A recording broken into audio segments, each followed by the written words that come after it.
Government cannot be government until the people let them know that we put them there.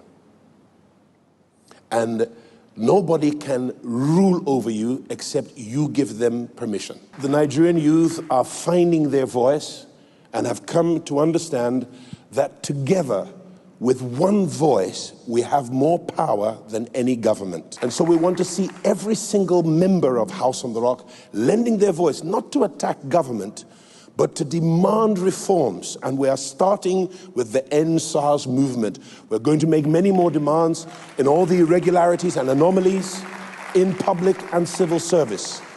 And we certainly intend to challenge everything that is wrong in our nation. You owe it to your children.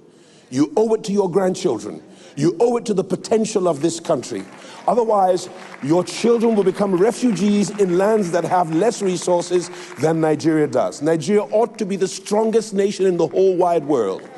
And now it is time for us to wake up, rise to our responsibility, and stand our ground, and make sure that not one of your brothers or sisters in Christ or in the Nigerian brotherhood is left out of the challenge and the fight to insist and ensure that justice returns to our streets, that righteousness is restored to our land, that equity goes back to the parliamentary halls of our nation, and that equity and equality are available to all Nigerians. No longer will governments continue to steal from us. No longer will public servants and judicial officers continue to rape the system of justice. No longer should the law enforcement of our nation ever again inflict injustice upon us when they're supposed to protect justice for us.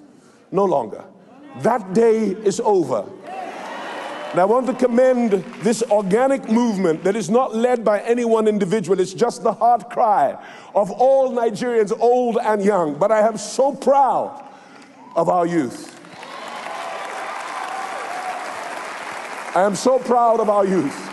I believe that Martin Luther King is jumping in heaven, seeing Nigerians rise to their cause. I was elated when I saw my pastor, Bishop Jakes, another Nigerian, though of American birth, rise to add his voice to the anthem. Another friend, Tyler Perry, has added his voice. How will we allow citizens of another nation speak out for us? And yet, you hold your silence. It's not the evil of wicked men that allows injustice to continue. It's the silence of good men and good women that allows the perpetrators of injustice to continue their wicked works. That day is over. Let's add our voice to the big anthem that now sounds with a unification to condemn the irregularities, the brutality, the extrajudicial violence to the citizenry. Let's add our voice to that anthem to insist that it stops from here forward. Power to the people.